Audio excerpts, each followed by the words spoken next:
Goeiemôre vriende, baie welkom vanoggend by Suiderstrand se uitsaaidiens. Vandag is 'n baie besonderse Sondag, want dit is Moedersdag. So ons het ook ietsie spesiaal voorberei vir die mamas. En ek wil nou vra vir al die kinders wat daar by jou ma sit, of as dit jou ouma is, wat ook daar is, staan op en gee vir haar 'n drukkie en sê vir haar baie dankie vir alles wat ma vir ons doen en vir wie ma is.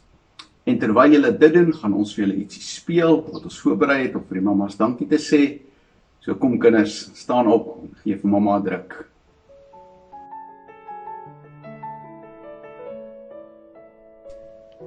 Wanneer dit sleg gaan in ons wêreld, kan ons altyd op ons moeders reken om van die wêreld 'n beter plek te maak, om die nuwe normaal meer normaal vir ons te laat voel, sodat wanneer ons eendag terugkyk, ons die wonderlike gesinstye saam onthou. Tye van heerlike familiepret, interessante speletjies in die huis, lekker partytjies wat gehou is, en heerlik saam kuier rondom die etenstafel. Saam met die tuisonderrig sal ook onthou word die dinge wat regtig saak maak, naamlik liefde, omgee, waardering vir mekaar en hoe belangrik internet is. In 'n tyd van sosiale afstand sal hulle onthou dat ons as familie nader aan mekaar gegroei het. Wanneer die nuwe normaal weer terugkeer na die ou normaal, sal ons almal die groot verskil onthou wat ons moeders gemaak het.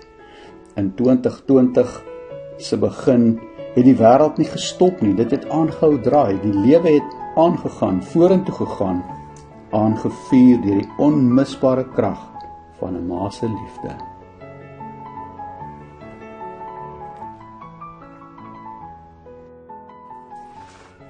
Mag dit vir al ons mamas 'n wonderlike dag wees. En mag jy, moeder en grootmoeder van jou kinders en kleinkinders, baie liefde ontvang. Liewe vriende, kom ons bid saam en vra dat die Here vanoggend met ons sal praat, deur sy Gees en deur sy woord. Wonderlike Here Jesus, baie dankie Here dat ons op hierdie Sondag, hierdie besonderse Moedersdag, vir U kan eer, Here, vir elke moeder, vir elke ma wat haar gesin met liefde en harde werk en deernis lei. Here, dankie dat U self die gewer is van daardie liefde. Dankie dat U vir ons U woord gee, Here, en dat U vir ons die pad wil wys wat ons moet loop. Sal U ook vanoggend vir ons kom lei as ons saam U woord lees en oordink. Sal U woord 'n werklikheid maak in ons harte en in ons lewens. In Jesus se naam. Amen. Vriende, die tema van vanoggend se boodskap is die duif en die kruis. Een van die dae is Pinkster. Om die waarheid te sê, oor 2 weke begin ons met ons Pinkster prediking. En ek wil graag vir jou begin voorberei op hierdie baie besonderse tyd van ons kerklike jaar. Tydens Pinkster vier ons die uitstorting en die inwoning van die Heilige Gees. Daardie dag toe God sy Gees gestuur het om in sy disippels te kom bly, die disippels van Jesus. En die groot verskil wat die Heilige Gees gemaak het in die lewens van gelowiges. Dit is nogal moeilik om te verstaan wat dit beteken dat die Gees in ons woon. Dit is baie abstrakt. Die Bybel leer ons ook dat daar ander geeste is wat in mense kan woon. Bose geeste. Slegte geeste wat jou menshuis kan oorneem, daar kan intrek, en wat jou bose en verkeerde dinge kan laat doen. Soos wat vandag ook gebeur in die wêreld.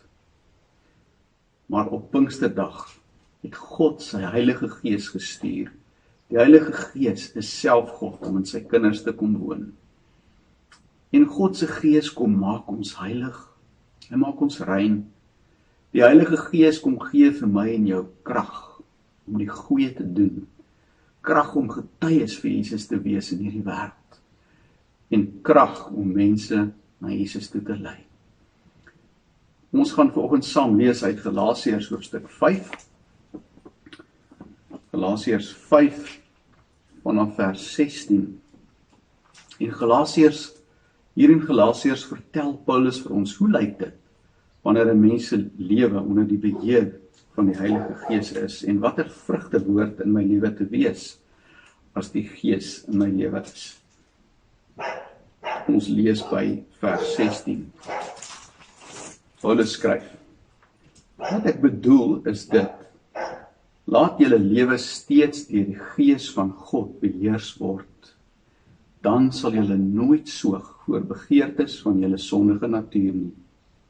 Wat ons sondige natuur begeer, is in stryd met wat die Gees wil, en wat die Gees wil is in stryd met wat ons sondige natuur begeer. Hierdie twee staan lynreg teenoor mekaar, en daarom kan julle nie doen wat julle graag wil nie. Maar as julle deur die Gees laat lei, staan julle nie meer onder die wet nie. Die praktyke van die sondige natuur, of mens kan ook sê die vrugte van die sondige natuur, is algemeen bekend. Onsedelikheid, onreinheid, losbandigheid, afgodsdiens, towery, vyandskap, haat, naaiwer, woede, rusies, verdeeldheid, skeuring, afguns, dronkenskap, uitspattigheid en al dergelike dinge. Ek waarsku julle soos ek julle al vroeër gewaarsku het, skryf Paulus. Wie hom aan sulke dinge skuldig maak, sal nie die koninkryk van God as erfenis verkry nie. Die vrug van die Gees daarteenoor is liefde, vreugde, vrede, geduld, vriendelikheid, goedhartigheid, getrouheid, nederigheid en selfbeheersing. Teen sulke dinge het die wet niks nie. Die wat aan Christus Jesus behoort, het hulle sondige natuur met al sy hartstogte en begeertes gekruisig. Ons lewe deur die Gees. Laat die Gees nou ook ons gedrag bepaal. Ons moenie verwaand wees, mekaar uittart of mekaar afgunstig wees nie. In hierdie gedeelte leer Paulus vir ons dat God se Gees woon in die kinders van God. Maar ons ou sondige natuur woon ook nog in ons, en hierdie twee is in stryd met mekaar. En ons ontvang hier die duidelike opdrag dat ons nie deur ons ou natuur, wat die Bybel ook die vlees noem, moet laat lei nie, maar deur die Gees. Nou as 'n mens regtig dit probeer doen, dan kom jy vinnig agter, dit is nie so maklik om hierdie ou natuur te oorwin nie. Ons is op die oomblik in grendeltyd, of lockdown, soos ons in Engels sê. En in hierdie tyd, waar mens bietjie meer tyd op hande het, kry baie van ons huis in orde. Ons pak ons motorhuis reg, ons pak ons studeerkamers reg. Ons maak ons huis weer mooi en kry alles in orde. Maar baie van ons probeer ook in hierdie tyd om ons innerlike huis in orde te kry. Met ander woorde, om ou slegte gewoontes, wat vir ons al oor 'n lang tyd hinder en wat ons weet verkeerd is, om dit te probeer verander en regstel. Soos byvoorbeeld, miskien drink jy te veel, en jy sê vir jouself, maar ek gaan dit verander. Of jy eet te veel, of jy is dalk verslaaf aan iets, dalk sukkel jy met jou humeur, en sê jy vir jouself, ek spandeer baie meer tyd saam met my huismense, en ek wil nie meer dat my humeur baas wees oor my, en dat ek so vinnig kwaad word nie. Ek wil leer om my humeur beter te beheer. Of miskien sê jy vir jouself, ek sukkel met vrees, met angstigheid, en ek wil hierdie vrees van my afkry. Of dalk kom jy agter ook in hierdie tyd, dat jy met 'n grief loop, of soos die Engelsman sê, met 'n grudge. En baie mense sterf rondom ons in hierdie tyd, en jy sê vir jouself, ek wil nie meer met hierdie wrokkige gevoelens, hierdie kwade gevoelens teen die of daai persoon loop nie. Ek wil dit van my afkry, ek wil dit uit my hart kry. Of miskien sê jy vir jouself, Ek besef, ek lewe eintlik biddeloos, hou nie stilte tyd nie, praat nie met die Here nie. Ek wil dit regstel. Ek wil my biddeloosheid verander in 'n lewe van gebed. En soos wat 'n mens hierdie dinge dan probeer doen, en hierdie ou verkeerde gewoontes probeer breek, kom jy agter, dit is nie so maklik om hierdie slegte gewoontes af te lê nie. En dan kom jy later agter, maar dit het 'n baie sterker greep op jou, as wat jy vermoed het. Ek lees 'n baie oulike boek van Owen Lutzer met die naam How to Break a Stubborn Habit. En in die boek gebruik hy hierdie mooi beeld. Hy sê, hierdie slegte gewoontes is soos 'n moeras wat 'n mens probeer leegtap. Vuil stinkende moeras. Miskien in jou tuin of in jou agterplaas, en jy probeer hierdie stinkwater uitpomp en uitkry. Maar soos wat jy die moeras leeg maak, begin die water weer van onderaf in te suiwer. Word dit elke keer maar weer vol. En jy kom agter, dit het 'n onderaardse voedingsbron wat dit telkens weer vul. En so is ons sondige natuur. Dit is hierdie bron waaruit alles sonde ontstaan. Die sondige natuur of die vlees waarvan die Bybel praat, is die oorgeerfde rebelsheid wat in ons almal is, wat ons van Adam en Eva geërf het. Dit is 'n innerlike neiging wat nie die wil van God wil doen nie, wat dit eintlik nie kan doen nie. Johannes beskryf dit mooi in 1 Johannes, hy sê, die vlees is die begeerlikheid van die oë, die begeerlikheid van die vlees, liggaam, en die grootsheid van die lewe, met ander woorde, die trotsheid, die hoogmoed. Dit wat my oë sien en wil hê, ek wil altyd meer hê om myself te kan veilig hou, sodat ek nie op God hoef te vertrou nie. Dit wat my liggaam wil hê, ek wil myself heeltyd instop met allerhande lekker goeders en plesiere, om vir my vreugde te gee in die lewe. En ek wil my posisie en my status altyd verhoog, sodat ek eintlik bo ander mense is. En alles draai eintlik maar om my. Dit is alles eienskappe van hierdie vleeslike natuur. Nou die sondige natuur in die mens is die oorsaak van ontsaglike probleme en korrupsie en ellende in die wêreld. Ons wêreld is gebroke, ons wêreld is vol lyding en swaar kry. En die bron van dit is omtrent altyd die sondige natuur wat in die hart van die mens skuil. Nou soos Paulus vir ons hier in Galasiërs 5 verduidelik het, skuil die sondige natuur ook in die hart van gelowige mense. En wanneer 'n gelowige 'n kind van die Here toelaat, dat die sondige natuur in hom oorheers, dan hinder dit die werk van die Heilige Gees. My sondige natuur bedroef, weerstaan, ignoreer, beledig, blus, betwyfel en dwarsboom die werk van die Heilige Gees. Ons moet dit goed verstaan. Ongelukkig is die meeste van ons so gewoond aan hierdie ou gevalle natuur wat in ons is. Wat ons besef nie hoe sterk dit in ons teenwoordig is nie. Ons besef nie in watter mate ons nog onder sy invloed verkeer nie. 'n Paar diagnostiese vrae sal ons help om dit raak te sien. Byvoorbeeld, skuil daar miskien geheime hoogmoed in jou hart? Dink jy dat jy beter is as ander mense? Het jy 'n superieur houding waar jy jouself bo ander aanstel en op hulle neerkyk? Dit is hoogmoed. Of skuil daar ongeloof in jou hart? 'n moedeloosheid. Dat jy net nie meer kans sien vir die lewe nie. Omdat jy diep in jou binneste nie glo dat die Here jou gaan help, dat hy jou gaan deurdra, dat hy getrou is aan sy beloftes en dat hy vir jou daar sal wees nie.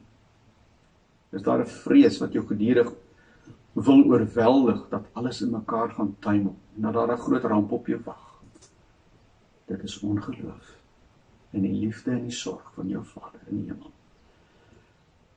Loop jy met bitterheid in jou hart? Sukkel jy om te vergewe? As iemand jou te nagekom het, loop jy daar en daar met daai gegriefdheid. 'n grudge, as Engelsman sê. Jy sukkel om te vergewe. Dit is die ou natuur wat in jou skuil. Is jy vol van jou eie geregtigheid? Sê jy vir jouself, wel, my sonde is nie so groot soos die of daai ou se nie. Ek sukkel dalk met my meer, maar daai ou is 'n dronkaard, of daai ou het sy vrou verneek. Of daai vrou is verslaaf aan drank.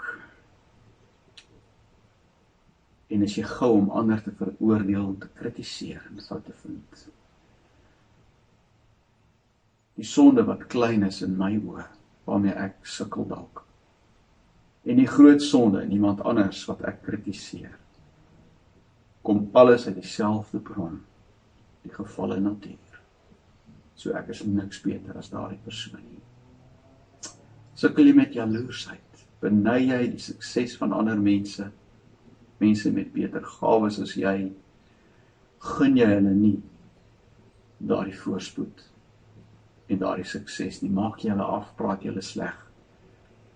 Die sondige natuur skuil in jou, daarom doen jy dit. So is daar baie voorbeelde van hierdie gevalle natuur in ons.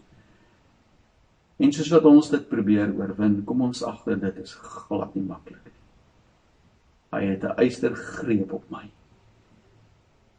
En dit is nie maklik om daai gewoontes te deurbreek nie. Maar in hierdie geleesde gedeelte gee Paulus vir ons die antwoord. Hy skryf daar in Galasiërs 5 vers 24, so amper aan die einde van die stuk wat ons gelees het. Die wat aan Christus Jesus behoort, het hulle sondige natuur met al sy hartstogte en begeertes gekruisig. Kyk mooi wat staan daar. Daar staan ons wat aan Christus behoort, het ons gevalle natuur gekruisig. Dit het klaar gebeur. Met ander woorde, as ek aan Jesus behoort, as ek hom aangeneem het as my Here en my Verlosser, dan ontvang ek outomaties hierdie posisie. Dit is 'n voltooide werk wat die Here afgehandel het. My vlees, my ou mens, is saam met Jesus gekruisig. Deur die kruis van Jesus is die krag van die ou natuur oor my gebreek. Sy gesag is weggeneem en my posisie het verander. Ek is nie meer in Adam, my voorvader wat geval het in sonde nie, maar ek is nou in Christus. Ek het 'n nuwe natuur wat God wil gehoorsaam. Owen Lutzer gebruik die mooi voorbeeld in sy boek.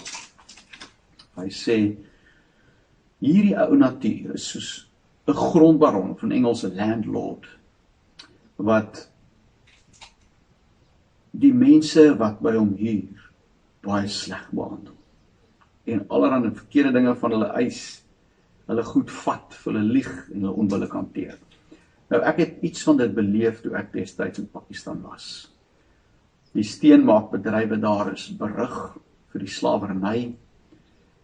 En daai grondbaronne wat daai steenmakery besit ook al die mense wat vir hom werk. Hy gee vir hulle verblyf, maar hy behandel hulle geweldig sleg.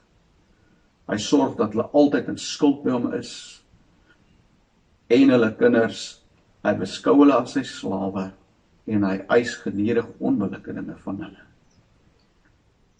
Maar wat nou gebeur het, met ons as gelowiges, dat ons het 'n nuwe grondeienaar gekry, 'n nuwe grondbaron. Jesus Christus het die nuwe grondbaron geword, wat aan wie ons nou behoort.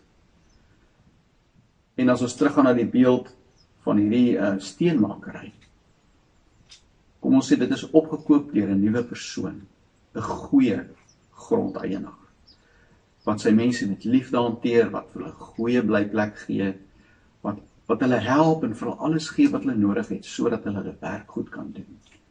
Maar dan op 'n stadium kom die ou grondeienaar weer. Hy klop aan die deur van een van die steenmakers en hy sê, jy skuld my nog 'n klomp geld en daarom moet jy dit en dit en dit vir my kom doen. Dan kan daardie steenmaker vir hom sê, nee, ek behoort aan 'n nuwe meester. Gaan praat met hom. ek het niks met jou te doen nie. So kan ons vir ons ou natuur sê, ek behoort aan 'n nuwe meester. Ek het niks met jou te doen nie. Hoe help hierdie kennis vir ons om 'n slegte gewoonte in ons lewe te oorwin en te deurbreek?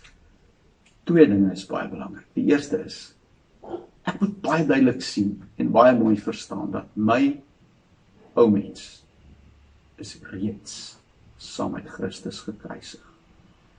Ek is nie meer 'n slaaf van my ou sondige begeertes nie. Selfs al kom daai ou natuur, daai ou landlord, en wil hy vir my terugpraat in hierdie slawerny in. Selfs al kry hy dit reg, en al luister ek na sy leuns, maak dit nie my posisie ongedaan nie. My ou natuur is saam met Christus gekruisig. Dit moet ek weet, dit moet ek glo. Maar 'n tweede ding is nodig. Ek het geloof nodig. Ek kan nie in my eie krag hierdie ou natuur oorwin nie. Ek moet glo in die Heilige Gees wat in my woon. Die Heilige Gees is aan my gegee om vir my te leer oor my nuwe posisie in Christus. Om vir my te leer van die betekenis van die kruis. Die Heilige Gees wil my sy krag gee, die krag van Christus. En stap vir stap wil hy vir my lei om die Here te gehoorsaam. Galasiërs 5 vers 16 sê dit so mooi, dat julle lewe steeds deur die Gees van God beheers word. Dan sal julle nooit soeg voor begeertes van julle sondige natuur nie. Met ander woorde, die Heilige Gees is juis aan my gegee om my te help om hierdie ou natuur te oorwin. En as ek gestruikel het, laat ek weer opstaan en begin met daardie punt. Die ou natuur se mag is gebreek. Die Gees is aan my gegee en hy help my om stap vir stap agter die Here aan te loop. So die belangrike punt, terwyl ons op pad is Pinkster toe, is dit. Ons kan nie Pinkster regmatig vier as ons nie die kruis toelaat om sy werk in ons lewens te doen nie. Sonder die kruis sal Pinkster min waarde hê. Sonder die kruis sal die krag van die Heilige Gees en die vrug van die Heilige Gees my bly ontglip. Iemand het so mooi geskryf en gesê, die Heilige Gees woon in alle kinders van God. Maar sy krag word net beleef soos wat ons sterf aan ons eie agendas en ons selfsugtige ambisies.